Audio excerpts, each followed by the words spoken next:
ငါဘာ brother တို့ကိုကတော့ဒီဟာလန်တို့နော်ဝေနဲ့ Ivory Coast ပွဲတော့ပြီးသွားပြီကျွန်တော်တို့နော်ဝေအသင်းက2 ဂိုး 1 ဂိုးနဲ့တက်သွားပြီပေါ့ဒီနေ့ပွဲကတော့တကယ်တော်တော်လေးအကျိတ်နေရှိခဲ့တဲ့ပွဲပဲဒီနေ့တကယ်တမ်းကနော်ဝေကတက်သွားတယ်ဆိုပေမဲ့ Ivory Coast ရဲ့ကစားပုံကပိုပြီးတော့ကောင်းခဲ့တယ် Ivory Coast ကစားသမားတွေတော်တော်လေးရှေ့တန်းနဲ့နောက်တန်းတော်တော်လေးလှုပ်လှုပ်ခဲ့တာပေါ့ဒါကံမကောင်းမင်းနဲ့ Ivory Coast ကတော့32တင်အဆင့်မှာပဲလက်ပြနှုတ်ဆက်လိုက်ရပြီ Ivory Coast ကစားသမားတွေတွေကဆိုကျွန်တော်တို့ဒီယိုမန်ဒီတို့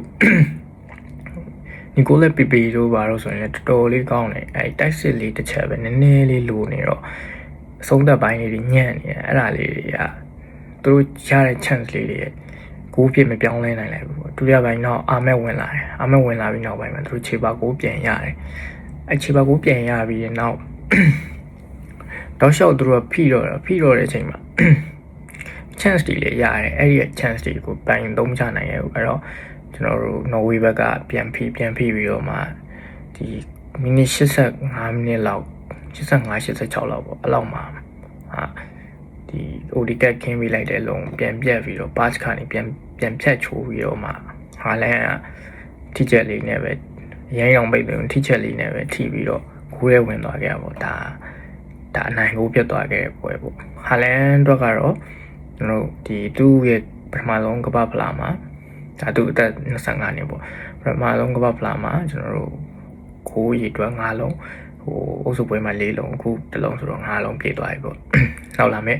ဘရာဇီးနဲ့ပွဲမှာလည်းသူဘယ်လောက်သွင်းနိုင်မလဲဘယ်နှကိုသွင်းနိုင်မလဲဆိုတော့တစ်ချက်ကြည့်ရမယ်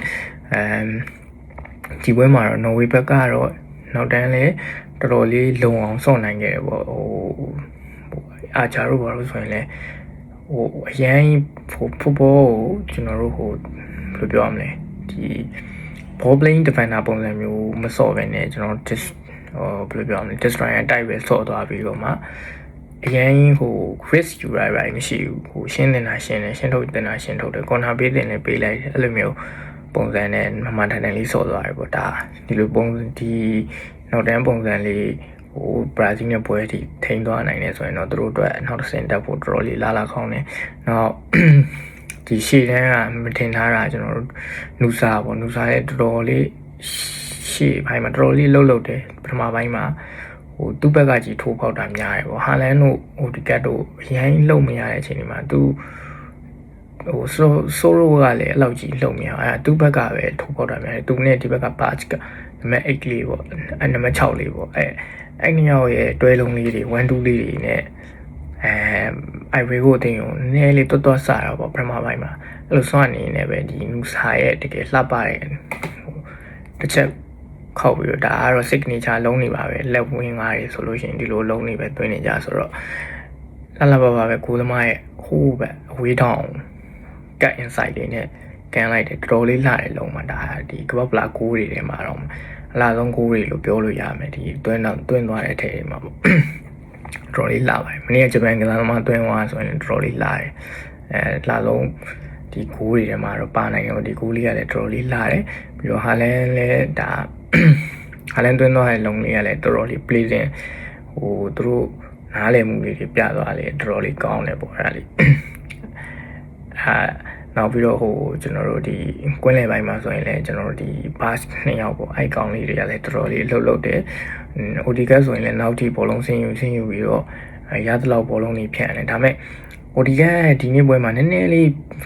ဖြန့်လိုက်တဲ့အလုံးတွေမဖြန့်မဲနဲ့အဲ့လိုမျိုးဟာလန်ပဲအမြဲကြည့်နေပြီးတော့ဟာလန်လမ်းကြောင်းကိုထိုးဖို့ပြန်လှုပ်တဲ့ဟာလေးတွေတော့တွေ့ရတယ်ဒါလေးတွေတော့ဒါနောက်ပွဲမှာပြင်ရမယ့်ဟာလေးတွေပေါ့ဆိုရိုကိုထိုးပေးလို့ရရတာနဲ့မထိုးပေးဘဲနဲ့ဒီဟာလန်ဘက်ကိုပြန်ထိုးပေးရဲ့အလုံးလေးတွေရှိတယ်တကယ်မလွတ်ဟာလန်ယူ2ယောက်လောက်ကတ်ထားတဲ့ကြားကိုသူ့ကိုမရမကပေးမယ်ဆိုတဲ့ဟာမျိုးအဲ့လို mindset ကြီးဝင်နေတာတစ်ချက်တွေ့ရတယ်ပေါ့အဲ့ဟာလေးတစ်ချက်ဖြောက်လိုက်ရင်တော့ဒါနော်ဝေတို့ကနောက်တစ်ဆင့်တော့ကအရင်ဘရာဇီးနဲ့ကတော့ဒီခံစစ်လုံးနဲ့ကောင်းတာအတက်ရင်သွားမယ်ဆိုရင်တော့ဘရာဇီးဖြတ်ကျော်ကအရင်တော့မခက်ခဲဘူးဘရာဇီးလည်းဂျပန်တော်တော်လေးကန်တာဆိုတော့သူတို့ကစားသမားချို့ကလည်းပွဲပန်းနေရတယ်ပါရှိတယ်ဗျအဲ့တော့ ဟိုဒီနေ့ပွဲလို့ပဲနောက်တန်းတက်လုံးနောက်တန်းဟောကွင်းလေးကိုကြစ်လေးစော့မယ်ဆိုလို့ရှိရင်တော့ဒါနော်ဝေအတွက်ကတော့ကျွန်တော်ကွာတာကိုမှန်းလို့ရတဲ့အနေအထားမျိုးပေါ့ Ivory Coast အတွက်ကတော့ကျွန်တော်တို့ဒီလောက်နဲ့ပဲဒီ32တင်32တင်အဆင့်နဲ့ပဲကျင်းနေလိုက်ရတယ်ပေါ့ဒါသူတို့အတွက်လည်းမှတ်တိုင်းတစ်ခုပါဟိုအာမက်တို့ဒါဒီ PP တို့ Diomandi တို့ဒါ PP တော့နည်းနည်းကြီးနေပေါ့အာမက်တို့ Diomandi တို့ရဲ့ဒါခစ်စပေါ့သူတို့ရဲ့ဒါ African F1 ကတ်မှာဆိုရင်သူတို့ဒါတောက်ပတ်လာမယ့်ကစားသမားတွေနောက်ဒါမော်ရိုကိုတို့နိုင်ဂျီးယားတို့ရှင်းလာနိုင်မဲ့အသင်းမျိုးဖြစ်လာမယ်လို့ကျွန်တော်ကတော့မှန်းလာတဲ့ Ivory Coast ကတော့ဒီနေ့ပွဲမှာပြုတ်သွားတဲ့အတွက်လည်းဒါစိတ်မကောင်းဘူး Ivory Coast ကစားသမားတွေအတွက်အဓိကတော့ဒီအာမက်ဒီယာလိုလေးနဲ့ဒီကျွန်တော်တို့ဟိုပါပေါ့ဒီယိုမန်ဒီလေးပေါ့သူတို့နှစ်ယောက်လေးတော်ကျူးကျူးဆဆလေးဆိုတော့ဒါလေးကိုဟိုမှတ်တိုင်လေးဟိုသူတို့မတက်သွားတဲ့အတွက်ဟိုသူတို့အတွက်တော့ဝမ်းနေဖို့ကောင်းတယ်ပေါ့ဒါလေးကတော့ဒါသူတို့ကန်လာမှာပါနောက်ကပဖလားတွေရောဒီ F1 ကတ်တွေမှာလည်းသူတို့ Ivory Coast နဲ့ဆိုကျွန်တော်တို့ဖလားတွေရယူနိုင်မယ်လို့ကျွန်တော်တော့ထင်တာပါတယ်ဒီအာမန်နဲ့ဒီယိုမန်ဒီလေးပေါ့ဒါ Ivory Coast ဦးဆောင်ပြီးတော့ဒီအာမန်ဆိုရင်လည်းဒီနေ့ free kick လည်းဝင်ကန်ကြီးလေး free kick ဒါနောက်ဆုံးဝင်ကန်ကြီးလေးကိုသမားနော်ဝေကိုသမားလည်းတော်တော်လေးကောင်းလို့ဒါကိုမပေးလိုက်ရဘူးကော်နာဖြစ်သွားတယ်ဟိုထောင်းလည်းအရင်မကြတာနဲ့ပါတာပေါ့ဒါမဲ့ဘလုံးရဲ့အချိန်ကတော်တော်ကိုများတယ်များပြီးတော့ဝင်နိုင်တုံတန်ကိုသမားဆိုလို့ရှိရင်ဝင်နိုင်တဲ့အနေအထားမျိုးပေါ့အိုက်ကိုလေးကတော့ဒါမဲ့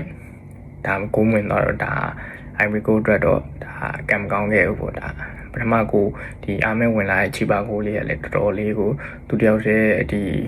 ဟိုရှုပ်ချက်ခက်နေတဲ့ပေါက်ချားထဲမှာယူပြီးတော့တွန်းသွားတော်တော်လေးလှပါတယ်ဒါလေးကလည်းဒီနေ့ပွဲကတော့နော်ဝေနဲ့ကျွန်တော်တို့ Ivory Coast နော်ဝေကတော့တက်သွားပြီနော်ဝေကကွာဒီ16တင်မှာတော့ကျွန်တော်ဘရာဇီးနဲ့တွေ့ပါမယ်ဘရာဇီးနဲ့ဘလူးဘရာဇီးကလည်းနည်းနည်းဂျပန်နဲ့ပန်းတာဆိုတော့ဘယ်လိုမျိုးနော်ဝေနဲ့ရင်ဆိုင်မလဲဆိုတာကတော့ကျွန်တော်တို့ပွဲမတိုင်ခင်နေမှာကျွန်တော်ပွဲကြို3ချက်လေးပြန်လုပ်ပေးပါမယ်ဒါကတော့ဒီနေ့ Ivory Coast နဲ့နော်ဝေပွဲအတွက်ကျွန်တော်ပွဲပြီး3ချက်ပြောပြရအားလုံးကျေးဇူးတင်ပါတယ် brother တို့